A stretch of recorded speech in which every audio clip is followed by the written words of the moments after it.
everyone. Thank you for your patience and welcome to the 35th IoT New York Meetup. How many folks have been to an IoT New York Meetup before? Great, I see a lot of familiar faces. So welcome back and welcome new members. We're really excited to have you here tonight. I think we got a great turnout because we have an exciting kind of mix of topics because tonight is Lightning Talks. So keep this rolling along. So the Lightning Talks tonight, we're a little off schedule, but we are actually going to catch up to it. Won't be a problem. We'll finish about on time. Let's see, and I will get into, here we go. Yes. So how many of you before have been to a lightning talk or seen a lightning talk? Okay, great. It's about maybe a third of you. They're pretty exciting because it's, it could be anything from just a pitch to a technical overview, but the idea is to keep it, quick, engaging, give the quick overview, and really make it energetic and fast-paced. So that's what tonight's going to be all about. We have 8 to 9 different speakers or teams presenting. They'll be presenting for 5 minutes. We have a nifty little timer up here. They will be timing themselves. Speakers, I'm going to kind of approach the podium at the 1 minute mark, 1 minute left to speak in your 5 minutes. And then we'll unplug you, and then you'll have 3 minutes of Q&A. And when I unplug you, I'm going to be queuing up the next speaker's presentation, or the next speaker, if you didn't give me your deck, you can just come up with your computer and plug that in. And then we'll keep that rolling along. All right. So a quick thank you to our sponsors. We've been really basing ourselves here for, gosh, it feels like a few years now. So big thank you to Cardozo Law School. And I think I saw Aaron, there he is. So Aaron's going to say a few words about their tech startup clinic. Hey everyone, welcome to Cardozo. Thanks for coming. And my name's Aaron. I run the Cardozo Tech Startup Clinic. It's a free legal clinic that helps young technology companies. We focus on basically bleeding edge technology, in particular IoT, blockchain technology, and the like. So if you have needs, feel free to find me, reach out to me, send me an email, and we can see if we can help you out. My email is aaron.wright@yu, like Yeshiva University.edu. Thanks.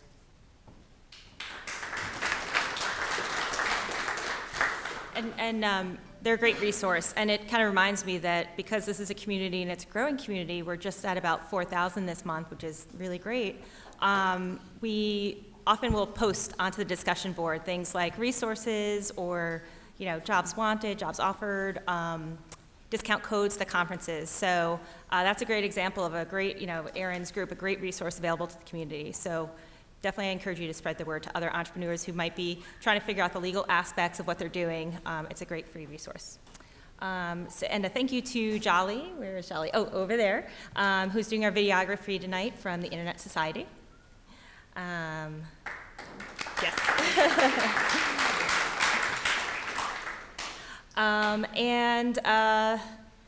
I guess for the first time, I went ahead and my company is sponsoring tonight's meetup. We're probably going to be getting on board some larger kind of companies and organizations to be kind of annual sponsors. But in the months in between where it kind of falls through the cracks, I've been kind of self-funding it. So I figured, okay, I might as well make my company the sponsor this month. So Morensic Group is my digital agency, and if you feel inclined, if you know anyone who needs web design or development help, feel free to reach out to me. You can also email contact@morensicgroup.com. Thanks. I'll also just note that we've kept all meetups free for members, and it's been important to me. I started this in 2013 to keep it free for members because we want from experienced professionals to high school students to college students to be able to come out and join and not have to worry about paying for anything. So thank you guys for showing. Just a few community notes about related events and venues. There's a discount code. I know it's the end of the summer, but there's a discount code for the CoLab Factory in Brooklyn if anyone's interested in co-working space. We have a few maker spaces that we like to tell folks about, Hack Manhattan and JC Fab Lab. As people know of others, feel free to let me know or put it on the discussion board. I'd be happy to show that info as well. And of course, feel free to reach out to me because I'd always love to hear about different topics or different areas that you guys are interested in. I won't run through the laundry list of different topics we've done over the past 35 meetups, but we've covered a lot, and we still haven't exhausted it in IoT. The topics keep coming and coming and coming. So, definitely feel free to get in touch with me on Twitter at the end of the event, or email me, or message me on Meetup, but always happy to hear what topics folks are interested in. And before you reach out, I just encourage you to also take a look at the past maybe 6 months of meetups, just so that you see we're not duplicating something that just happened if you're just new to the group now. Okay, great. We have an announcement from Techstars. I'm going to pull that up here. Great, and Chris from Techstars is here to tell us a few things new on their end. Thanks, Chris. Yeah, hey guys, how's it going? So just some quick updates. Who here has been in the loop about Techstars IoT in general? Sweet, that's awesome. Yeah, so essentially Techstars has recently launched an Internet of Things program, and it's in partnership with 5 corporate partners. So we have Bosch, GE, Verizon, SAP, and PwC. So each of these brings something different to the table, and over the past couple months we've been all over the world, like London, and also in the US, and then all the way to Ireland, and speaking to really some awesome startups. So right now we've finalized our top 10, so they're going to be taking part of the program starting September 28th. So it's going to be a really intense 3-month program, and we're going to accelerate, in the industrial IoT space. So we're really excited to, start working on all of this. So essentially, just wanted to quickly say that we're actually hiring at Techstars for a technical associate. So anybody that's interested or knows anybody in the technical space is interested in working with some really interesting companies in the AI field, or just like deep learning, or like anything in sort of like that realm, we're really looking to bring someone on board. And then in terms of the mentorship, so we also have a huge pool of network. So from our corporate partners all the way to the Techstars, just like the Techstars network in general, we have like some really awesome mentors that help the companies themselves. So if you guys are interested in either mentoring or just, in general, reaching out and getting more information about the program, more than happy to share that. So that being said, Linda, thank you again for hosting this. Yeah. When does the next cohort begin for the IoT Accelerator? Sure, yeah. So we run 2 programs a year. The next ones applications open in January, and then starts in May. Great, thanks. Awesome.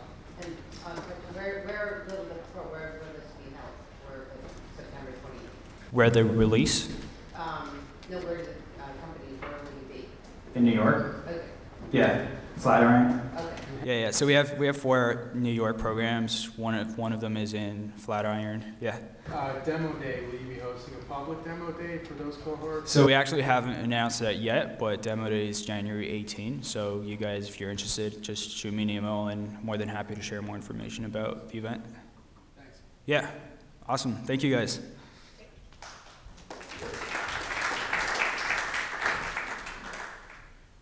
Great, thanks, Chris. Okay, now we have a job announcement, and James from Piper is here to make that quick job announcement. Oh, go ahead, James. You could stand up if you want to say a few words. Oh, yeah. We're hiring about 7 or 8 engineers, one of them being a firmware engineer with a specialization in IoT. If you want to talk to me after, but the pipeline is coming through Angel Code. But come see me after, and I'll tell you high level on the company. Great, thanks, James. Oh, go ahead, Jelly. All the cybersecurity groups in the whole of New York are having a sort of joint conference on October 5th. And I handed out a few cards before I ran out. And it's going to sell out. So it's $50 to go. It's at Microsoft, and it's got like 3-4 tracks. And it's an all-day event. It's the best cybersecurity event in the city. And so I recommend if you want to go, you put that. Great. And if you wanted to pass that to me, I can put it on the discussion board. Best place to find it is OWASP. Go to OWASP. OWASP. Okay. Great. Thanks, Charlie. So for the lightning talks, up here we have the 9 groups that will be presenting, although I believe Alex Shami is not here. Is that right? Okay, great. So we'll have 8 groups presenting. First up is BuildingLink. So please welcome BuildingLink.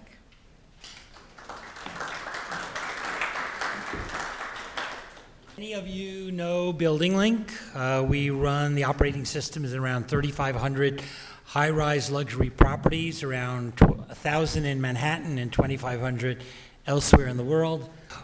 We have a department called BuildingLink Labs on the 4th floor above where we are, where we create stuff. One of the things that we wanted to create when we were thinking about IoT is, what is the place of BuildingLink in the Internet of Things solution space?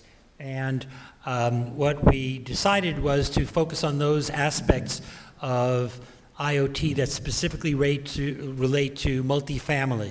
And what does this mean? So our first sensor solution is fitness centers.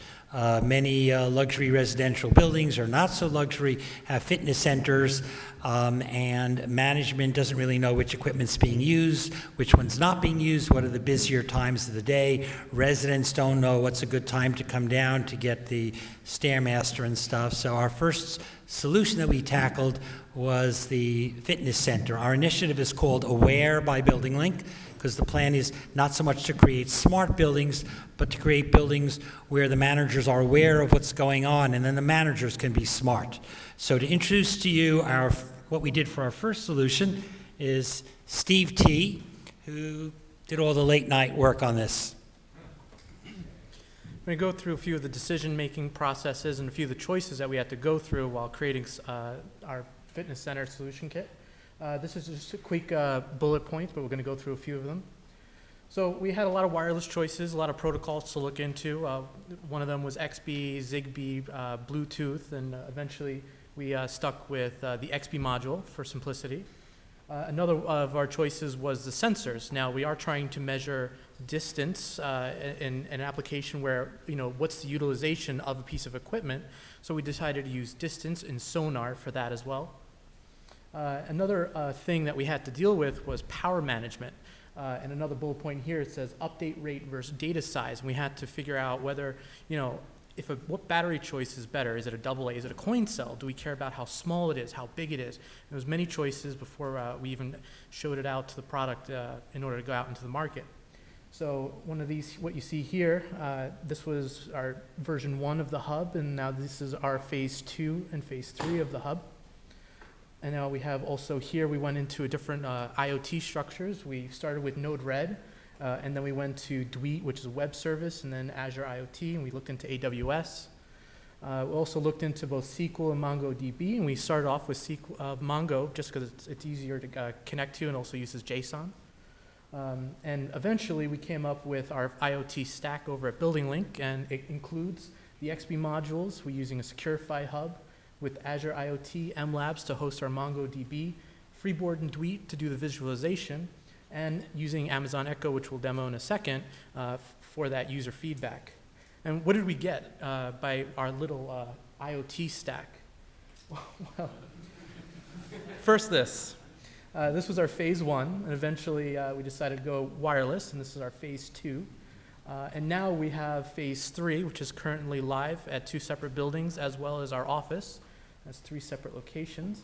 And now we have visualization of dashboards. So not only can we see the utilization and say, yes, someone's on the gym, but now we can give you analytics and say, you know what, this treadmill has been in use, but it's been in use for 3 hours.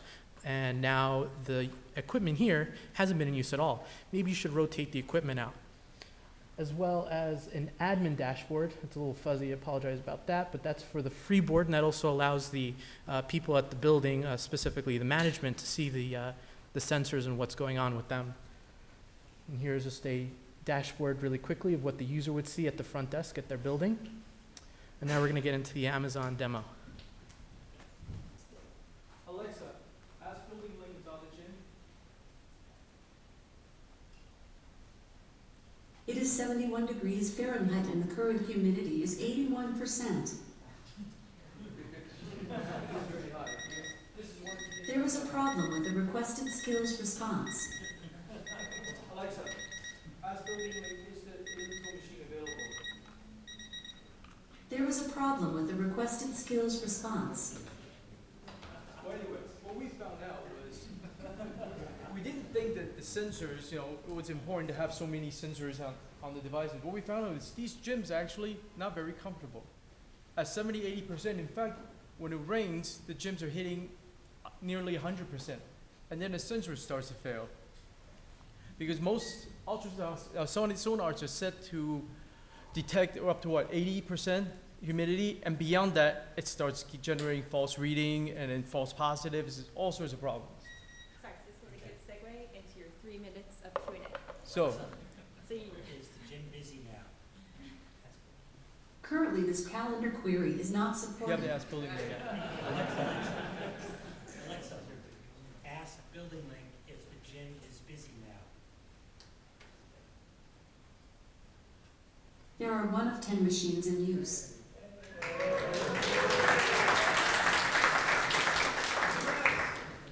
Would you like to check on anything else about the gym? Yes. Is the treadmill? 2 out of 3 treadmills are available. Welcome to the Fitness Center Skills Kit. You can ask about the status of your favorite machine by saying, "Is the elliptical machine available?"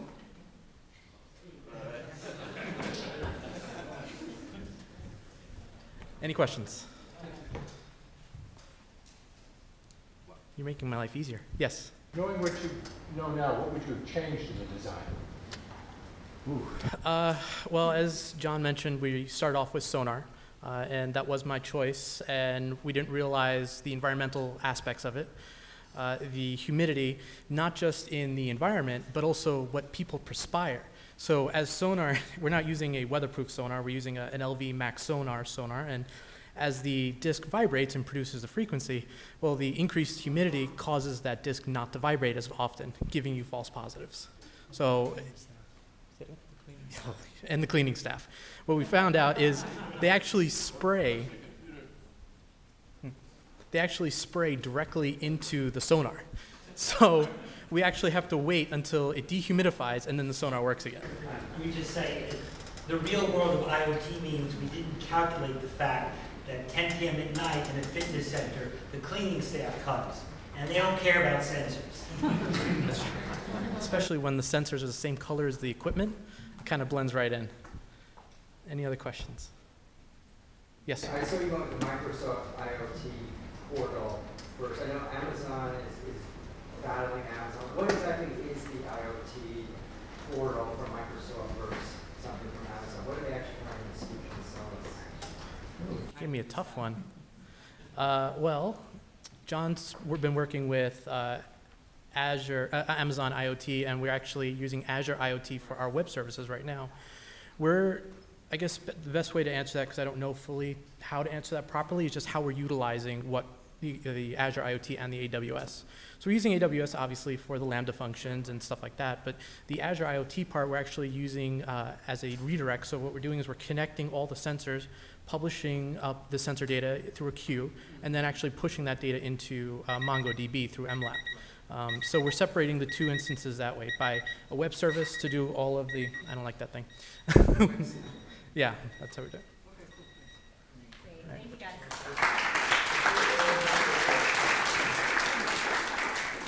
Now the next speaker is from Humphry Davy. All right, hello everyone. I'm Landi, president and founder of Humphry Davy. Humphry Davy makes agricultural lighting solutions. Currently, 50% of the world's population lives in an urban center. By 2050, 70% will. Your average head of lettuce travels 2,000 miles from farm to table. Your average tomato, 1,400. Urban agriculture is growing food in cities where it's consumed, on rooftops and in warehouses. Urban agriculture is up to 9,000% more efficient than traditional agriculture. Urban agriculture is the future of agriculture. Currently, agricultural lighting is over $1 billion industry. It is expected to continue growing at 30% year over year. Right? In 2021, it will be worth $3.8 billion. Light not only controls how large a plant grows, but how much water it uses, the nutritional content of its fruit, when it flowers. Just about every aspect of a plant can be controlled by light. Now, we get this information from peer-reviewed studies done by the National Science Foundation and other accredited institutions, so you don't have to take my word for it.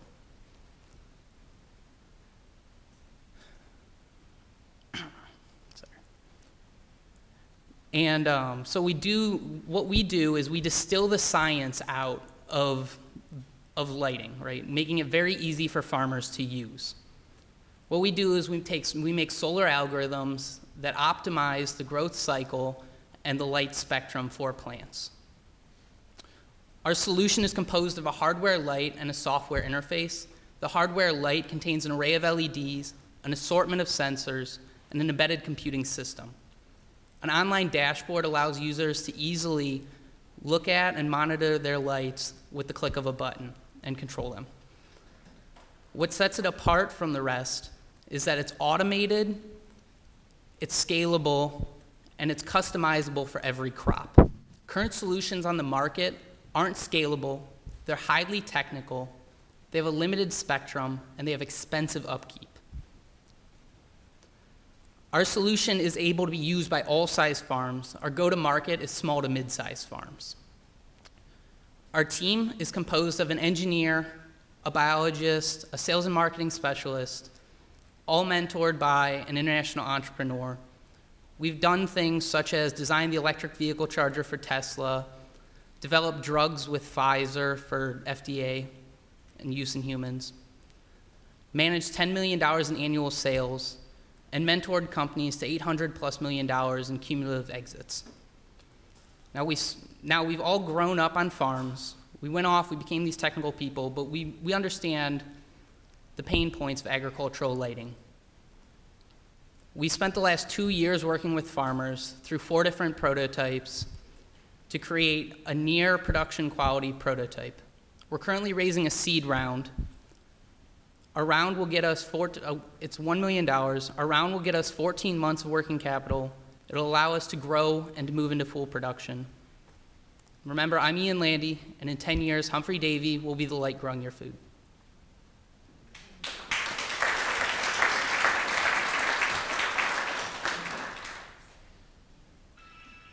Any questions? We'll go with the guy in the front. What's the business model? Are you selling the lights or are you selling the service? Yeah, so currently no light on the market does what the biology needs it to do, so we're making the lights right now. We're selling the lights and the software. The software is the real IP here. All right. So have you found any plants that have a non-24-hour cycle that grow at different, if they like 8 hours on, 8 hours off, 8 hours off? What have you found with the research on the different vegetables and fruits you have? Yeah, so every plant is slightly different. Across the earth, the sun actually isn't the same from place to place. If you think about like California versus New York, right? Think about December, our sun is a lot worse off than their sun. So depending on where the plant is natively from, determines a lot of its growth cycle. Any other questions? All right. How do you get your product to the end user? So we've been in contact with a number of farms that have been there to help us develop and test it, right? And we're gonna have to like sales champion it at the start. What we find with farmers, they're a very tight-knit community, especially urban agriculture farmers. Referrals go a really long way with them. Referrals are, I would say a 50-50 of adoption with a referral. So at its basic stage, a product would look like it would just shine on some light, depending on the type of the plant, and then you can control it using a smart interface. That's what it is? Yeah, it's exactly like these lights, right? It's or like an IoT light at home, right? So you hang up the light, and then you'll only use the interface to get it. Plants are a little bit different because based on the time of day, also the time in its growth cycle, it all needs different lighting, or different wavelengths of light, I should say, colors. So is it more like a greenhouse sort of Yes. application, or? Yes, greenhouses is one of the applications, and also indoor farming. If you want to look up something, it would be in Newark right now, just $50 to $100 million investment was done in a vertical farm, which is sole source, right? So these are the only lights growing the plants. And in a warehouse type environment. So there's two different settings, right? Supplemental, which would be lengthening the day in a greenhouse, or sole source in a warehouse. Any other questions? All right, thank you. Okay,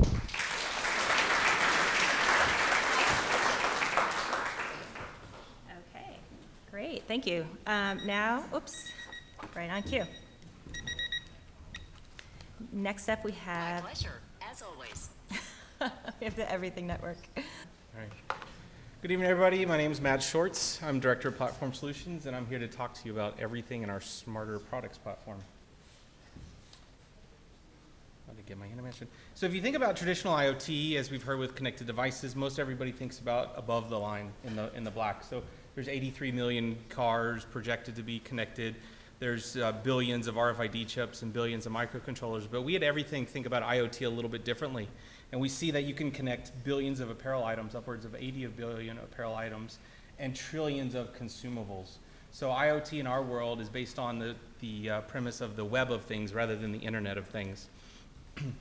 So what that does is take what is traditionally just a can of soda water for a manufacturer and turns it into a digital asset that you can engage with. You can engage with your consumer. You can trigger ordering. You can trigger events. You can trigger rewards for engaging with that. And we do that by creating what we call an active digital identity. This is an identity that is stored in the web. It's programmable. It's interactive, and it's trackable, so you can see all the interactions that someone has with your products. And that active digital identity can live with the product all the way from manufacturer to recycle. So now you can generate all kinds of interesting use cases with your product through the different phases of its life. And that identity can also be used in, we got a little mix up here, with an ecosystem with consumer applications. It can be interacted with other tagged products, or it can actually be interacted with other products with connectivity. So let's talk about a couple of the deployments we've had at Everything. The first one is iHome. So everybody's familiar with iHome and probably the bedside alarm clock they have. They now have a line called iHome Control, which are connected products, and they started with a plug this time last year, and they have 3 more products that are pipelined over the next 2 months that are leveraging our platform. The plug is as a standard IoT connected device, but iHome took a different approach in that they looked at, instead of being siloed, moving that horizontally across all the clouds or all the silos you have. So they're connected to Wink, they're connected to SmartThings, they're connected with Alexa, they're connected with Nest, and they're also connected with their CRM system. But if you think about the non-standard side of IoT, we've done deployments with Coca-Cola, where they've taken 3 billion cans of Coke in different markets in Europe and engaged with their consumers by scanning that, giving them rewards, engaging with their consumer, giving them context-aware marketing. So now that they have a more one-to-one interaction rather than this broad purchasing of a lot of advertising. So a little bit about us. We were founded in 2011 and launched in 2012. Our founders go back from technology and digital marketing all the way to some academia. We're a platform as a service, and we have 50 people across London, New York, and San Francisco. Here are some of our customers and partners, if you're interested. And I have 2 calls to action for you guys tonight. One is to try out the platform. It's free. You can go to developers.everything.com, sign up for a free account, and do whatever you want with it and give us some feedback. The other is to join us in September for another meetup with our founder and CTO who wrote the book called Building the Web of Things. And he'll be presenting that on September 7th, and will be available for signing and whatever you want to ask him some interesting questions. And then finally, as with every startup, we're hiring, so anybody interested can find me or one of my colleagues here today, or go to everything.com/about/jobs. That's it. All right, any questions? Flannel first. That's you, down the front. Could you slide back to the developer thing? Sorry? So I could copy the correct URL. Developers? Yeah, that was a fast. That was really fast. I couldn't. I can read it off. It's developers.everything, EVRYTHNG.com. Sorry. I think you were next. What is it connected to? That's our developer portal. So all of our documentation about our API, the SDKs, the libraries are available publicly there or linked on GitHub, as well as links to sign up for an account on our platform. So what can be done with Anything I talked about. So you could control a standard device if it uses something like MQTT or CoApp or WebSockets. If you want to do device control, or if you do want to do engagement with a device, you can use some of our web-based SDKs to do, say, a IR scan or a QR code scan or a barcode scan. You can do different interactions through different paths, if you will. Question back? You know, you said the Coca-Cola can, they interface with other IoT stuff like Nest. And what happened there, and how difficult was it to convince them to work together? Coca-Cola with Nest? Yeah. They didn't actually, so you're mixing the two. So iHome connected with Nest, Coca-Cola connected with a bunch of their marketing partners across Europe. So the biggest campaign was the Bundesliga, which was a soccer tournament in Germany. And so they put different teams' kits or jerseys, and consumers could scan those or take a picture. Just go by and go into coke.de. It's all web-based, so you don't need a native app. It would recognize what jersey it was and the person that was doing the scanning, and then they could gain points and they can get enrolled in different sweepstakes or win points to buy another Coke. And Nest and iHome, how did that work? Very interesting, but everybody likes the iHome name, and iHome is taking a unique approach where they don't have a specific favorite, if you will, so they're trying to partner with as many cloud ecosystems as they can, and everybody sees that as a pretty positive thing. How is the active digital experience? So I thought you were talking about providing a service where different devices could report back into a centralized database, but then it looks like you're also talking about connectivity SDKs. I'm not sure what exactly is. That's the piece of the puzzle that everything is provided. We connect everything. So if you wanted to do a non-digital entity and connect it, you can connect it through, say, image recognition or a scan of an RFID tag. Or if you wanted to connect a device, like a plug, then it could use standard M2M technologies to communicate with us. So you are a repository of data. Yes.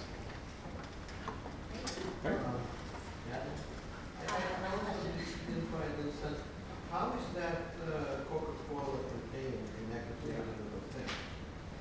So our view of the Internet of Things is not just connected devices, it actually could be connected products. So it doesn't have to be a product with intelligence or silicon.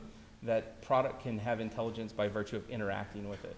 And so you're connecting the Coke can via your phone and interacting with it, and that digital identity in the cloud for then Coca-Cola to gain information about the people that they're interacting with their products. How do you connect with the camera? Through image recognition. Through the image recognition. I think I'm going to get kicked off, but I'm happy to answer questions afterwards. We'll also do additional questions at the end. All right. Thank you, guys. Thank you.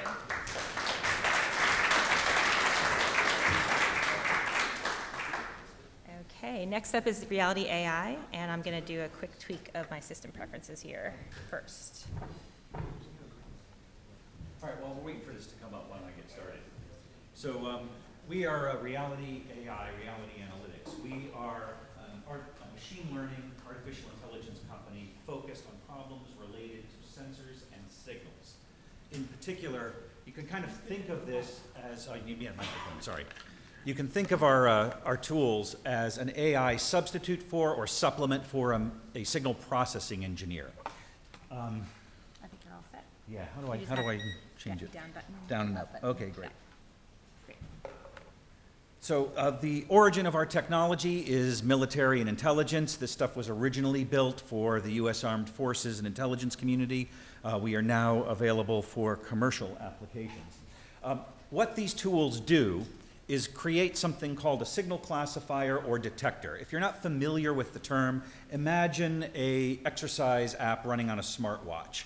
The signal classifier or detector is the piece of code in that app that is looking at the waveform coming off of the multi-axis accelerometer and identifying when something has happened.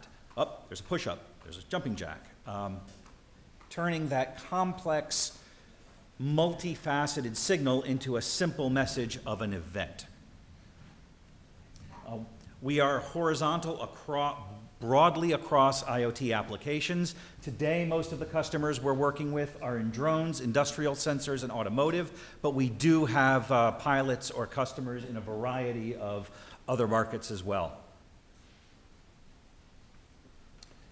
So what's different about what we do versus what you would find in any number of machine learning applications related to IoT and sensor inputs?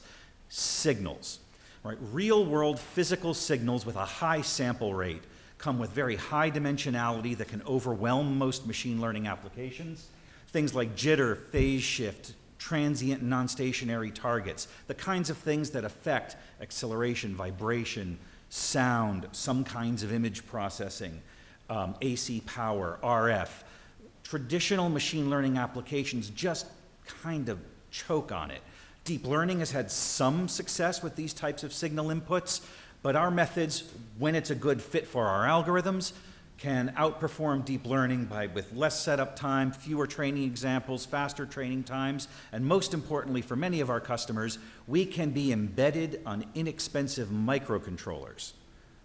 It can also be accessed via cloud service, but for many of our customers, device makers and the R&D engineers working on the firmware or cloud services associated with those devices, that embeddability is very key. I've already talked about what kind of sensor inputs we use. Let me kind of walk through some of the use cases that customers of ours are currently using us for. Industrial equipment manufacturers. We're working with a couple of different large industrial companies making very big machines that also provide their customers with tools for understanding conditions and events going on inside those machines, either related to things that require immediate operator intervention or are predictive of maintenance issues. We're using vibration, sound, and AC power fluctuations to detect conditions inside these very large pieces of industrial equipment. We have an oil and gas customer that's using ambient sound, just microphones placed out in space to listen to ambient sound and extract events and conditions that are of interest to that customer from that noisy, complex, ambient environment. We also do work with images. We have customers working in manufacturing quality control, where we can use images to identify surface defects and quality issues. And we also have a drone product, which the U.S. Army Corps of Engineers is using for microterrain analysis. We have a rust and corrosion detector that works with imagery collected by drone, just as examples. The business model is software as a service. Customers subscribe to the service. Our team helps them with the initial configuration of the machine learning model, and from that point forward, through access to the tools, they can do their own retraining, tweaking, cloud deployment, and embedded deployment, as well as validation. Let me see. Yeah, if you're interested in a demo or you would like to see a free trial, come see me or my colleague Julie Day sitting right over there, and we'd be very happy to talk to you about it. Thank you.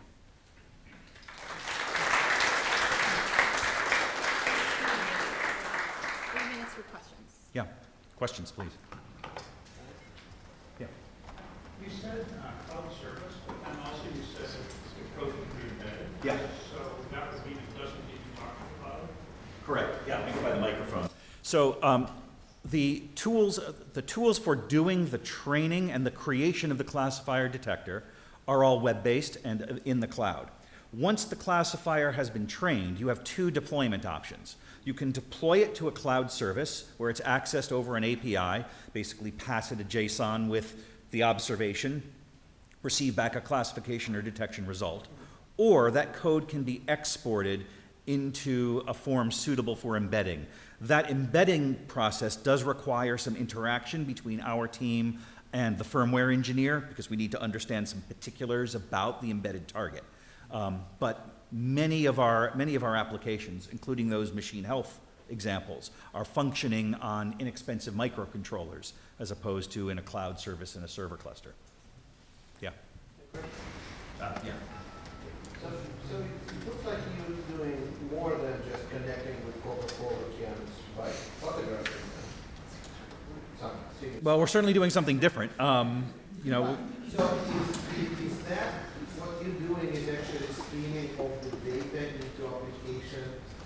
In some cases, we are dealing with streaming inputs. In other cases, we are dealing with discrete observations. That's a matter of parsing, which can be handled either in the classifier itself or in the customer's application. Take your pick. But are you working with event level kind of processing, or Yeah. you pre-aggregate certain event into the... No, we're creating the events. So we're dealing with the raw signal coming off of the sensor. So but those signals are waiting. The signals are complex waveforms that may take place continuously, observed over a long period of time. And when the detector sees the event of interest, it says, "Ah, just saw that," and creates the event which notifies software. Yeah, next question. Yeah, do you do any feature learning? The feature discovery is core to why our technology is able to do what it does. 7 patents awarded, 7 more pending, all related to our algorithms for feature discovery. Yeah. How much transparency does the user have into the model design and selection, or is it like all on your end and I just give you labeled data and get a result? Yeah, it's largely a black box. When we are dealing with a more informed user, we can certainly, have a deeper discussion about what's actually happening in the model. But it's our intention here to enable somebody with a data science kind of skill set to be able to do the work that previously would have required a signal processing engineer. Is that my end of Q&A? All right, thank you. If you're interested in a demo or a free trial, come find me. Thank you.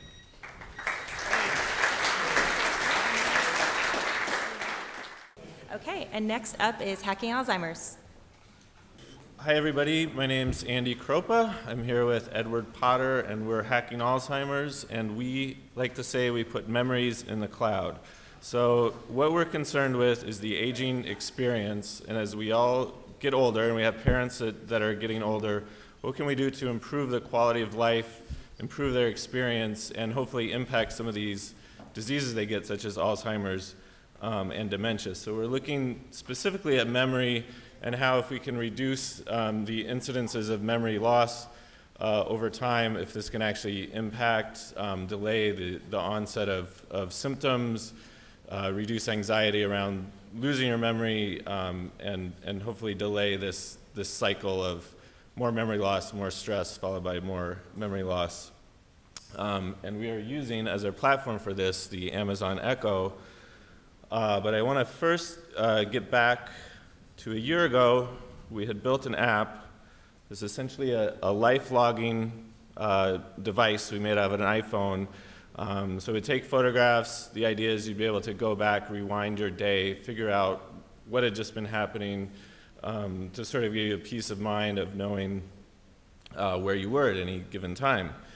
And this went pretty well for us. The app worked well, but the biggest problem we had once we got it out and got people to use this is that we discovered a lot more than we had even anticipated, is that people over a certain age really had difficulties, less with the app, but with the actual interface of the iPhone itself. So this was one of the biggest problems, just knowing even how to swipe, even how to open a phone. The things we take for granted as so easy were not easy for other people. But around the same time, of course, the Amazon Echo was coming out, and we realized that the interface of the voice could make things a lot easier for this generation. The Echo, in a sense, becomes another person in the room. There's all these things built in that they can already ask her. And I want to talk about today our project, which is called Memory Lane, that we've built for Amazon Echo. And since there's not a lot of time, I just want to actually show it to you right here and now. Alexa, open Memory Lane. Welcome to Memory Lane. What year would you like me to take you to? 1985. In 1985, actor Michael J. Fox takes audiences back in time in the summer blockbuster Back to the Future. Marty leads an ordinary life. No McFly ever amounted to anything in the history of Hills Valley. Well, history is going to change. And 1985 is not his year. But Dr. Brown is about to change all that. Are you telling me you built a time machine out of a DeLorean? So these clips all basically last about a minute long. And we've got everything from political speeches, news events, cultural activities that people are going to remember and spur memory of their own life at that time. I'm playing this because we're actually building a time machine.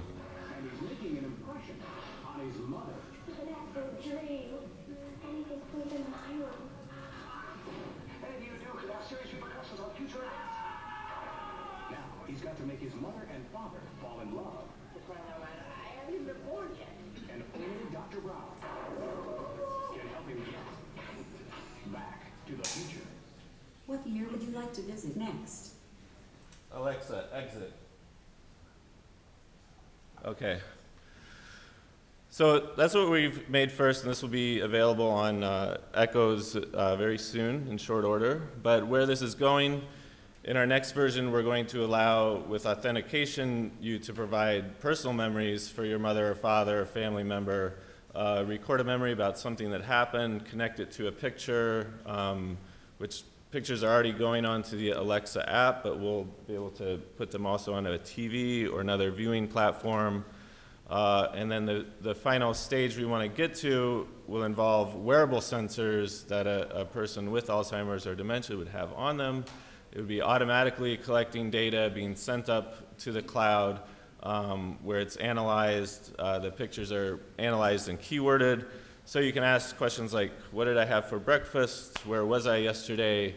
The kind of things that are simple questions for most of us, but if once you have difficulty finding the answers to those, start to become a major sense of stress, and that can even make a worse condition for you.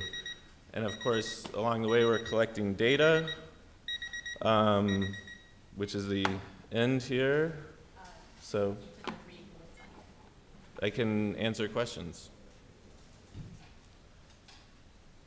Oops. Yes? Do you intend to build into profiles of the users as to, what particular memories they may be fond of, or, let's say someone was an avid skier, or, watched like the Olympic, like watching the Olympics, or, whatever their particular hobbies or interests were?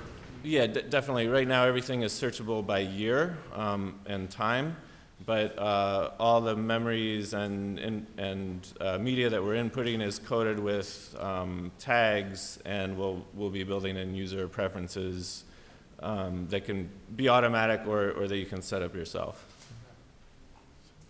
Are you concerned with the fact that the interaction requires a certain, like you have to say, Alexa, do this, Alexa, do that? Like an Alzheimer patient or somebody who is in that kind of condition, will they be able to use the tool in a relative simplicity? Or? Yeah, well, there's a big range of how this condition affects people, and there's a whole timeline of when you start out with most of your abilities and they gradually begin to fade over time. So we predict that certain people will be able to use it on their own, no problem.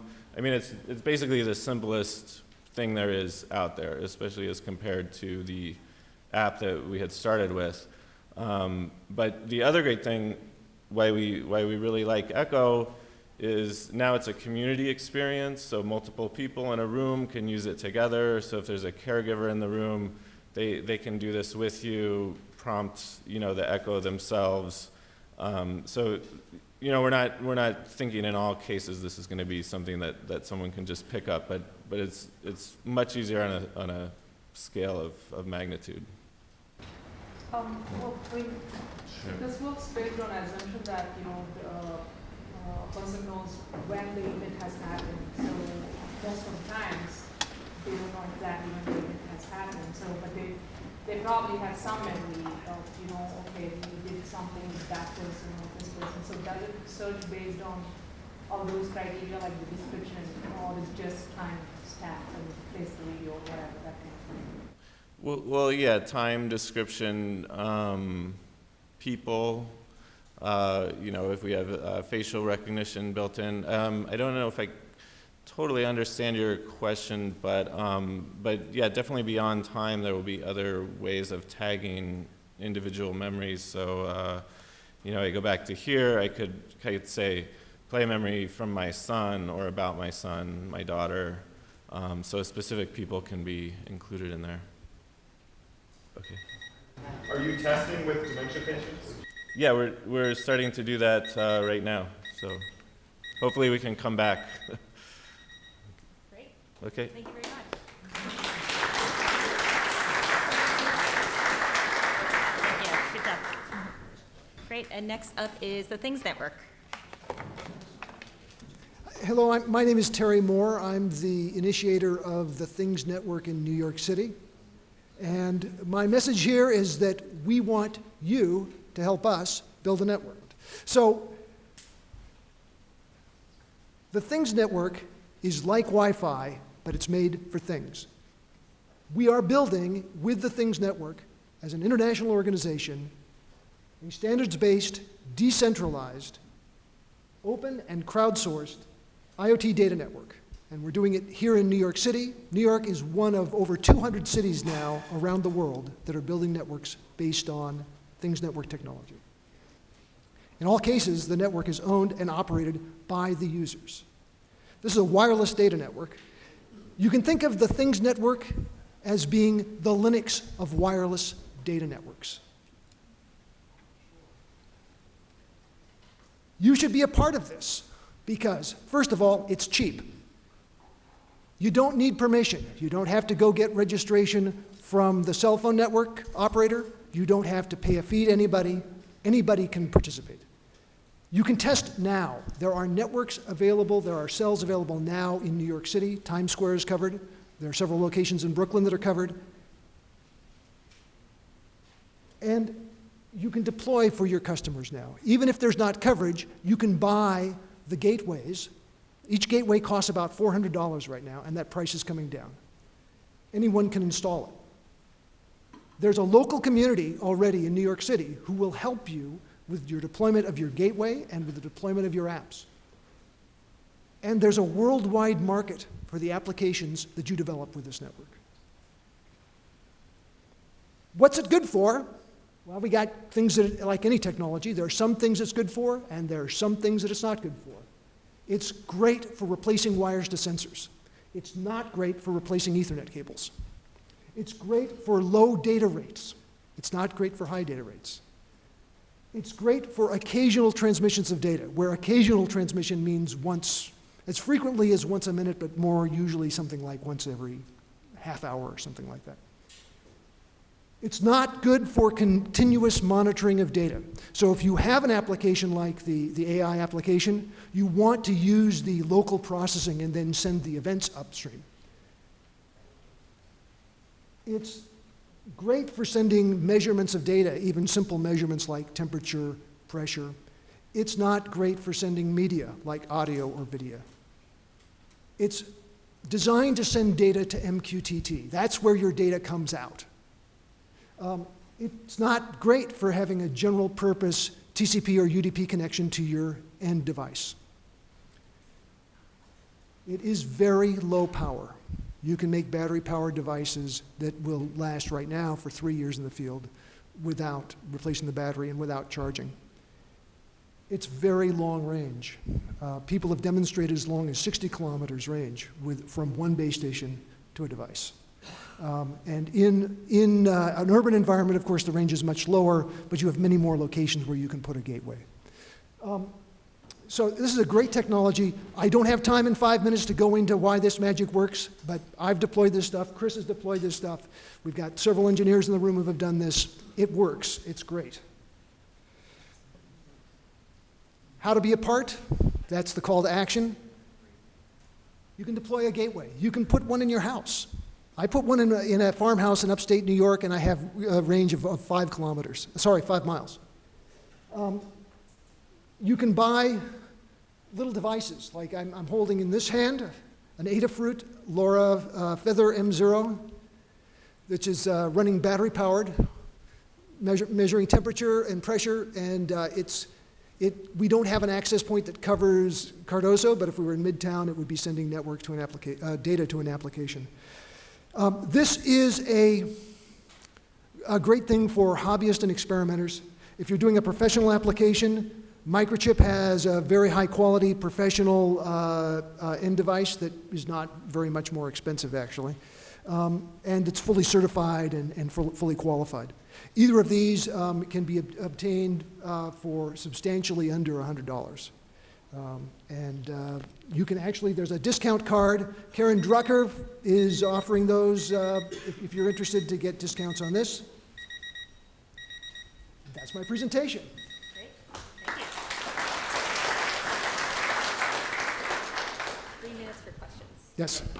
I just want to say that the founders of the Things Network came and presented at this very meetup a couple of months ago. It was a really good presentation, and the video is available if you search on IoT NY and Things Network. It's going to pop up. And then my question. I know that in France they're doing a national LoRa network, in Korea they're doing a national LoRa network. Do you know of anything like that happening in this neighborhood? There are, I've heard of operators who are doing things. I've heard Orange is doing something in the Bay Area. Cisco is very actively involved sponsoring stuff. There's a lot of stuff going on.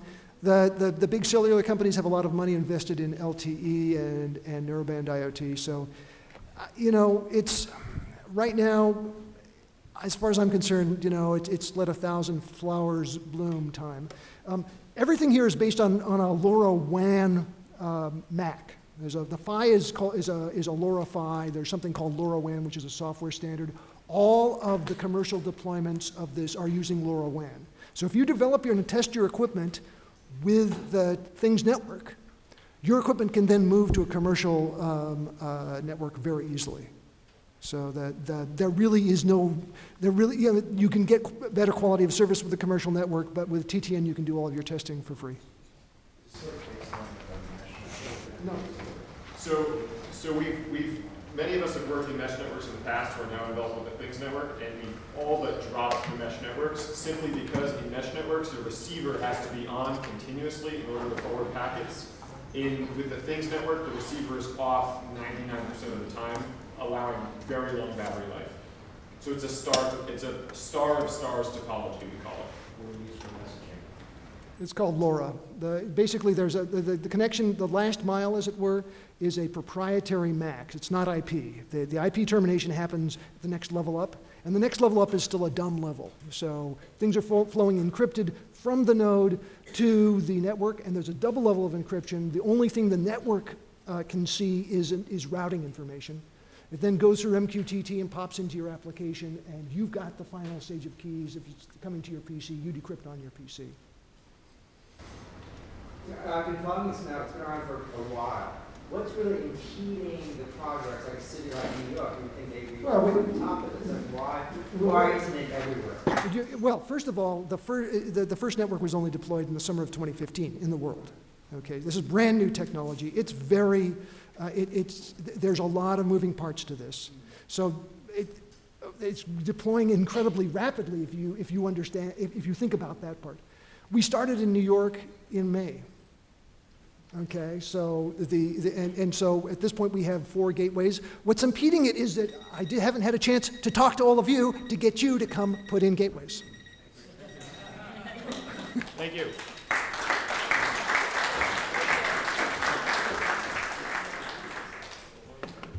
That's a great call to action. Thanks, guys. And yeah, as Jelly mentioned, they did present at a previous meetup, so great job. Okay, next up is our friend Ron Hiller, and he is going to be discussing an ag tech solution for IoT. Hi there. I'm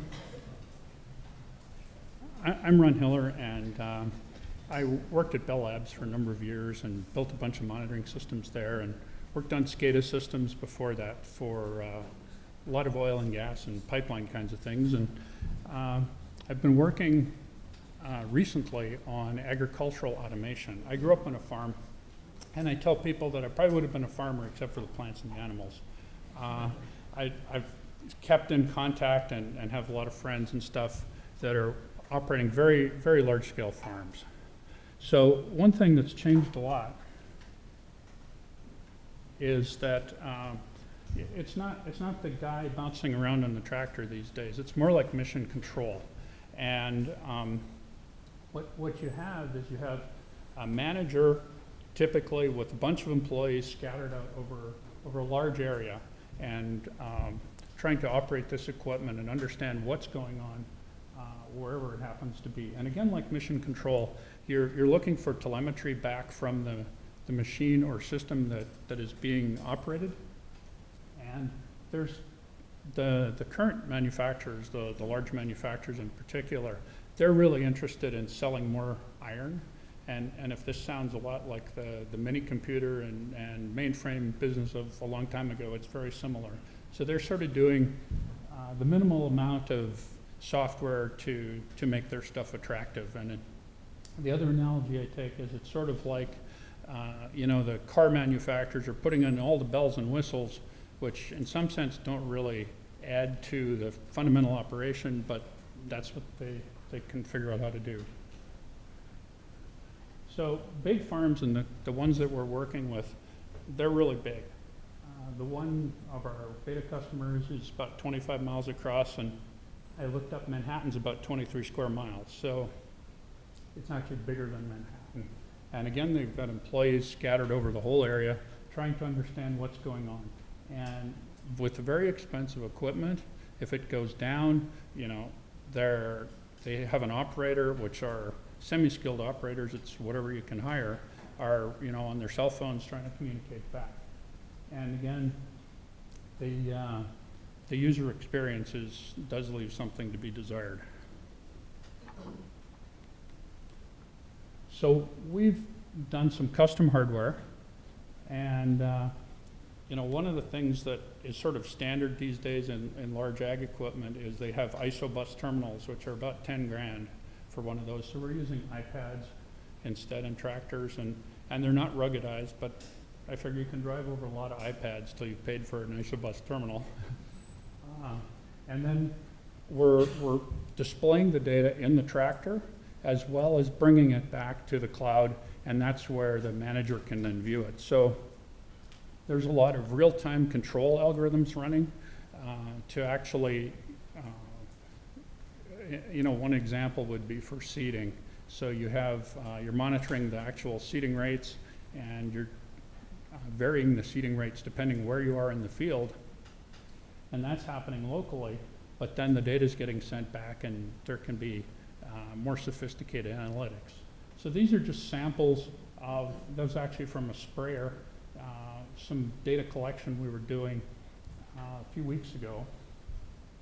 And we have all the data for, it's all geocoded. In fact, it's geocoded to about the nearest inch, because it's our ground supplement GPS. It's the RTK GPS. So you get very high resolution GPS, which is what makes it so the tractors can auto steer.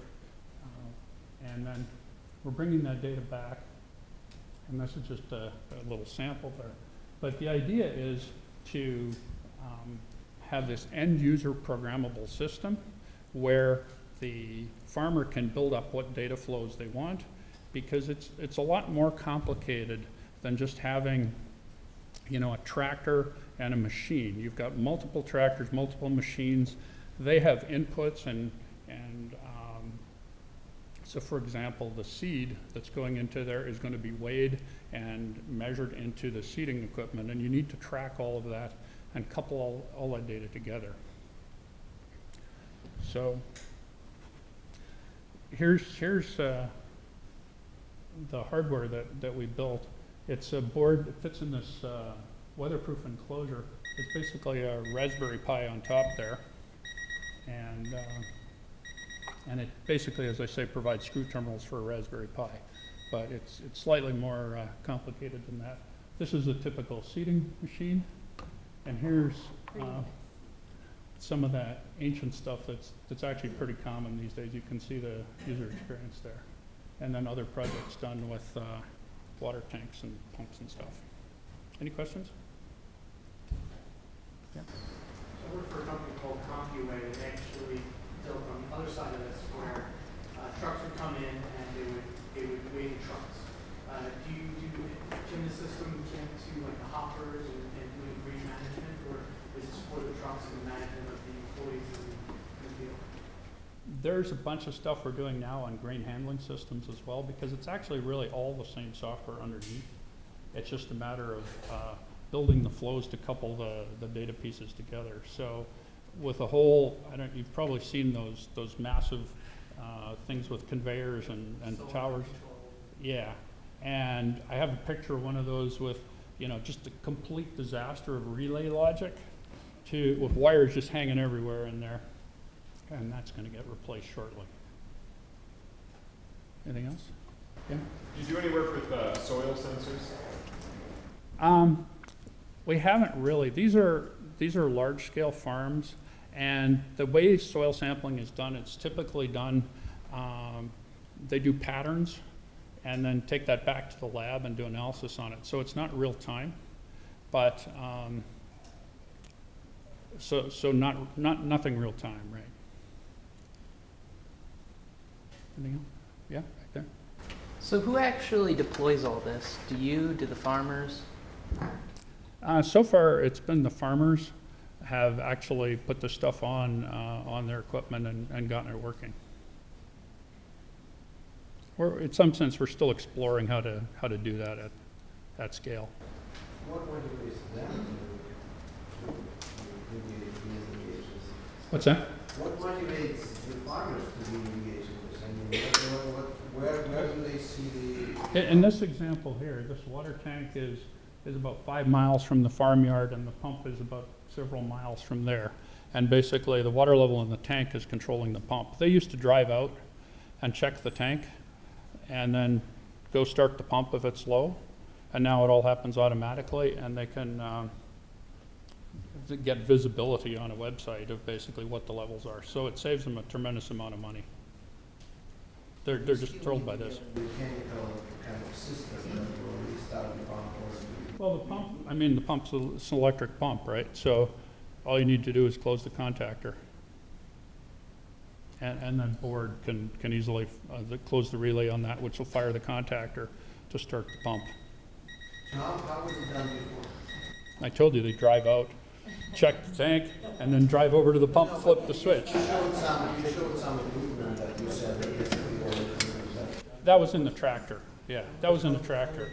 So that was not for the pump? That's not for the pump. No, that's for field machinery. Not really, yeah. Smart Coke can. Yes. Great. Thank you, Ron. Thank you. All right. So thanks, everyone, for hanging with us. The last but not least presentation tonight is from Nanotech Galaxy. Hey, guys. Thank you for having me here. It's a privilege to be among all these awesome companies. I will be brief. I will not tire you a lot. We are building. I used to be a doctor, and then I realized that the real problem is that us doctors don't use data enough. It's like a voodoo science. We're not data oriented, and the hospitals are maybe the last frontier of where the data science hasn't yet done anything cool. So I left my career in surgery, and I started this company to really make something meaningful with data science in healthcare.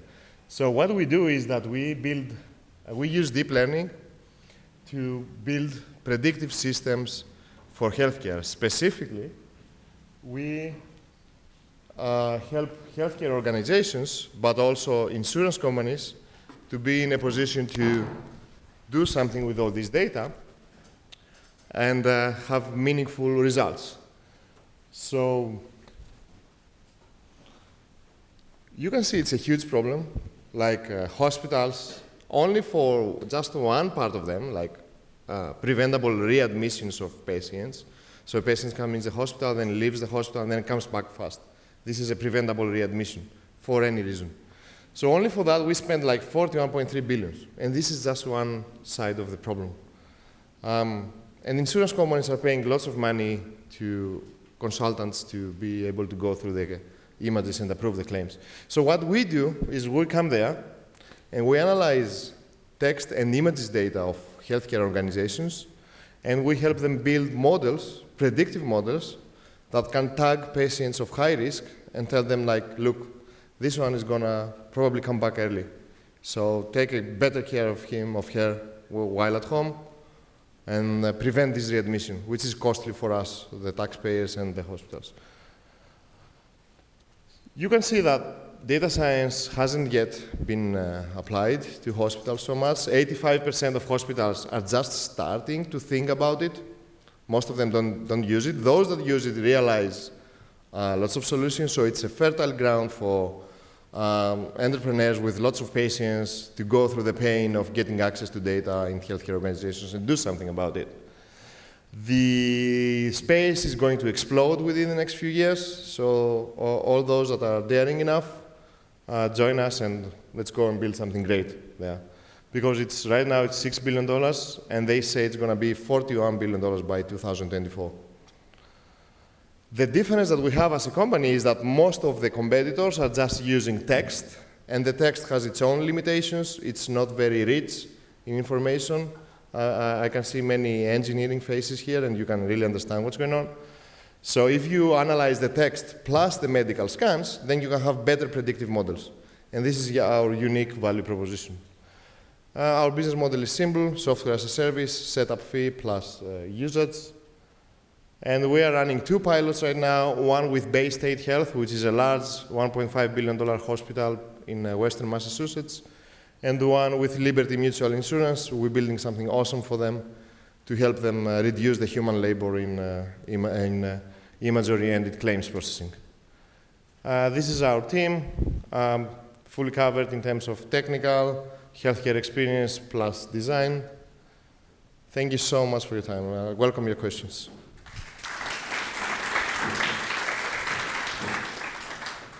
So the only thing really slower than hospitals adopting this seems to be legislation. I mean, I've worked in hospitals on and off for a long time. And how does that affected the onboarding of your software into a hospital? It took us 4 months of negotiations to come on board. And now that we've signed the beginning of the pilot, it's lots of extra paper for their fear, for everybody, for everyone that thinks about working with hospitals.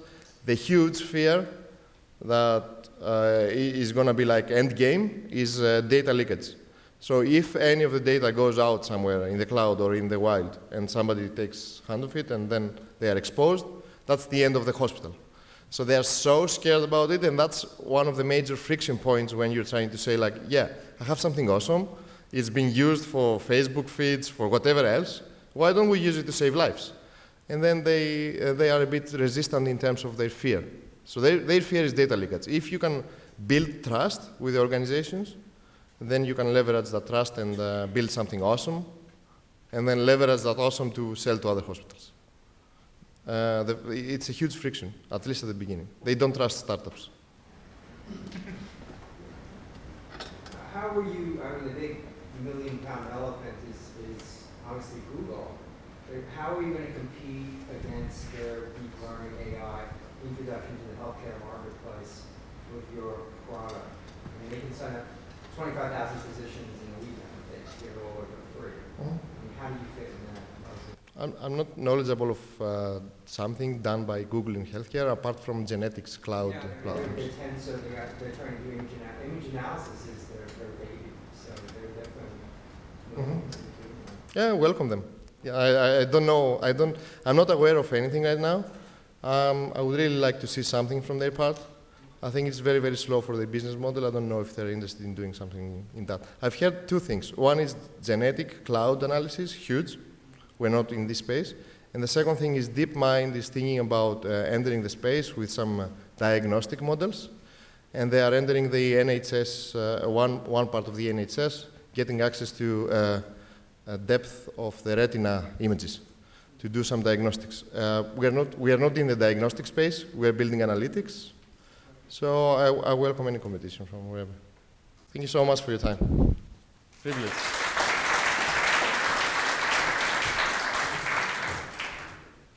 Thank you so much. So thank you everyone for sticking around. I know we ran a few minutes late. I appreciated you Whoop, now it's time for me to get off.